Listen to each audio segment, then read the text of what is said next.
Is it good? I think it's good. Do I need light in here? I don't know. Is it dark? I don't know. Fancy YouTuber.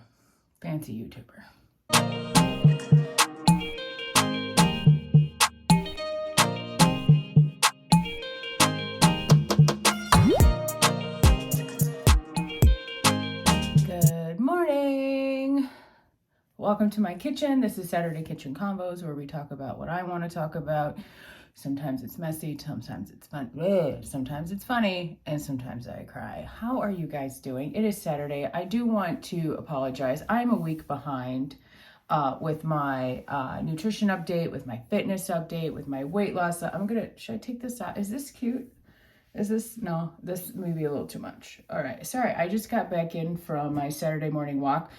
I have a routine on Saturdays. I usually get up around 7:38. I am not a morning person. Someday we will talk about that. I have this whole theory that whether or not you're a morning person has to do with the time of day you were born, and I was born at 12:10 a.m., so just after midnight, and I fucking hate mornings. I'd much rather be awake at nighttime. So anyway, Saturday morning routine.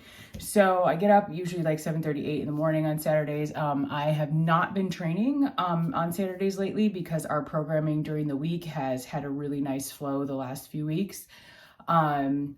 Normally I would do like a 3 days on, 1 day off in the middle of the week. So that's usually like Thursdays have typically been a rest day for me or an active recovery day. But just the way the programming has been, it's like I've been doing 5 days hard in a row, and then Saturday is my active recovery day, and then Sunday I do yoga/Ramwad, just to kind of let things calm down, right? Because the more you train, the more inflamed you get, at least for me. So I like to have a couple of days that I just have recovery plans. So Saturday mornings I get up. I usually walk to the pharmacy, and I get a Monster.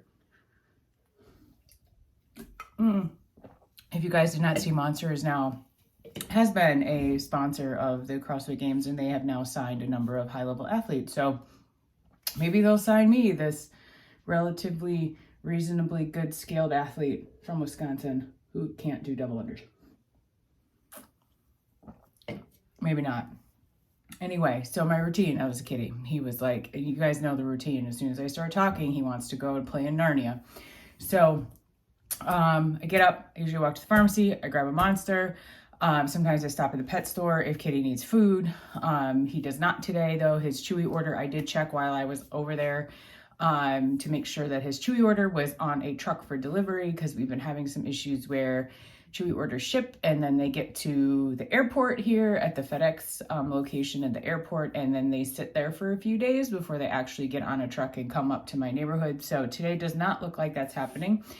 Sometimes I will stop at the French bakery in town and pick up a croissant if I'm having like a cheat meal, or if I'm having, or just if I want one. I really don't do cheat meals. I just kind of, yeah. So anyway, that's usually my Saturday routine. And then I do other things like I clean, I do laundry. So, all right, weight loss update. I'm going to go ahead and insert my weight from Saturday. So last Saturday, because again, I'm a week behind in filming this. So I'm going to go ahead and do that right here. And this is the first time I've been out of the 190s, like I think since before my dad passed away. So while it's not a significant loss over the course of the week, right? It's just about a pound, which is fine.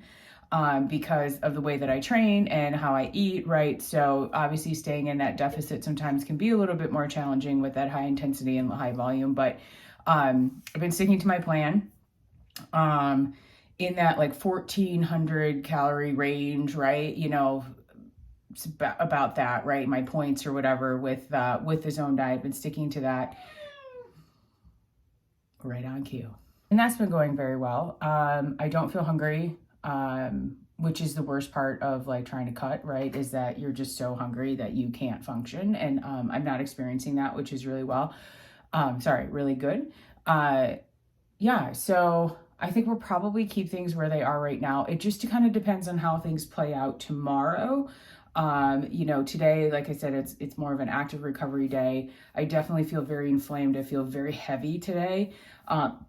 it's sort of like, how do I describe it? So yesterday we did a lot of legs in the gym, right? And then the day before was also legs because it was deadlifts on Thursday, lots of lunges and biking and box jumps yesterday. So quite a bit of leg drive, right? And a lot of like, I have a lot. I can feel like my pants feel tight, right? So my legs are just kind of swollen from all the inflammation that's caused by heavy lifting. So I am hopeful that tomorrow things are things are trending down, right? So because that's the biggest kind of mind fuck, right, when you're on a cut, is that you have to weigh yourself every day. You get the average. I have been, and you'll see right in that graph, right, like I have been trending downwards for a long time, which is good. I just, and I'm trying not to be that person. Buddy, what's the matter? Where was I?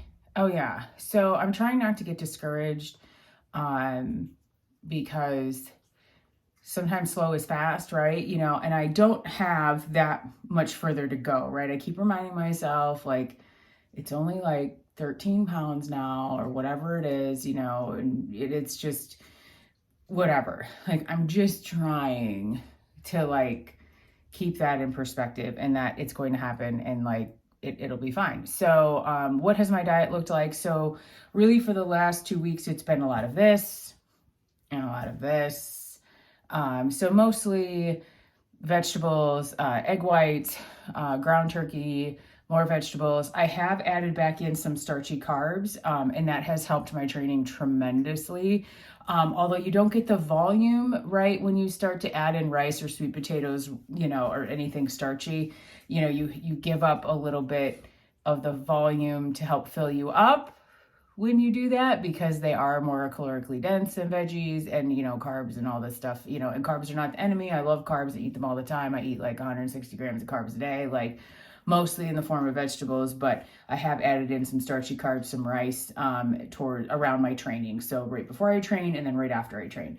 And that has actually been working out pretty good. So my next thing is sort of this week, I want to evaluate, just kind of depending on where I land, like, do I want to attempt to take calories down lower? I don't know. Like, the messed up side of me absolutely wishes I could, but I do know that will start to impact my training. Like, that is not sustainable.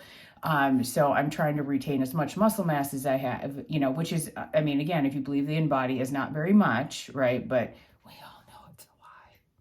Okay. So I'm not trying to be like skinny fat, right? You don't want that. So anyway, so that's how things are going. Other than that, pretty status quo. Work is fine. Training is going well. We're just getting ready, about a month away from going into the CrossFit Open season. And then that's 3 weeks. It could be multiple workouts though. It might be 3 workouts. It could be 5. We don't know. Like, it just depends on what gets programmed. So looking forward to that, looking forward to just enjoying that with my friends at the gym. It is really cool. So if you guys want to follow that online, you can kind of see like the types of workouts we end up doing and how people end up, placing right worldwide. So the fittest woman on earth, Tia Claire Toomey, will not be competing on the Australian bobsled team for this year's Olympics. She was not selected after her and her partner on the bobsled qualified. So she's actually back in Nashville right now getting ready for the Open. And if you don't follow her YouTube channel, if you're interested, go look at Tia Claire Toomey and Shane Orr's YouTube channel. She's very open. She talks a lot about like her entire journey, but recently with bobsledding, which I had no idea that she had to like deliberately gain a bunch of weight. I would not have been able to tell by looking at her. But so she now has to get her body back to CrossFit shape. And they are focusing specifically on like quarterfinals, right? So get through the Open, qualify, get to quarterfinals, which is in, I think, like 2 months. So, but yeah, so it's been interesting to see that journey kind of play out. And I'm sad for her, because if she would have been placed on the team, she would have been the only CrossFit athlete to ever compete at both the summer and winter games. So I'm a little bit sad for her. And she has not, as far as I know, I haven't checked yet today, she has not addressed that publicly. So, and she may not. She may opt to just be like, hey, whatevs, But anyway, buddy. Oh, so many deadlifts. Yeah, I can't bend over. Yeah, I love you, buddy. What you doing? What you doing? Yeah, you just being upset? Just being upset? Yeah. So, this is my life. I don't need kids. I have a 15-and-a-half-year-old tabby cat. Like, anyway, so that's where things are. I'm hoping for some more progress this week. Like, I hate that this is going so slow. And, you know, like even yesterday, I had a moment with Chantal when she was like, oh, I'm 332. And I'm like, bitch, how do you sit on your ass all day and stuff your face and you're still allegedly losing weight? And I'm like over here working my ass off, like, and it's so slow, you know. And I remember drugs, right? But still, it kind of fucks with you. So if you are on a weight loss journey, just be patient with yourself, be consistent. That's what's going to get you those results. It's not going to be some crazy like water fast or juice fast or whatever. I mean, if you want to do those things, that's your business. But yeah, so just be consistent. That's what I'm struggling with right now. I'm not struggling with consistency. I'm struggling with not feeling like, how come it seems so easy for everyone else and I'm over here dying? Like, and I'm only trying to lose like 14 pounds. Like, what the fuck? But anyway, so that is all I have for you guys today. Short and to the point for once. All right, kitty? All right, guys, have an amazing weekend. Be safe out there. There's still lots of COVID around, although it is getting significantly better, which is good to see. But otherwise, I will see you next time. Have a great day. Bye.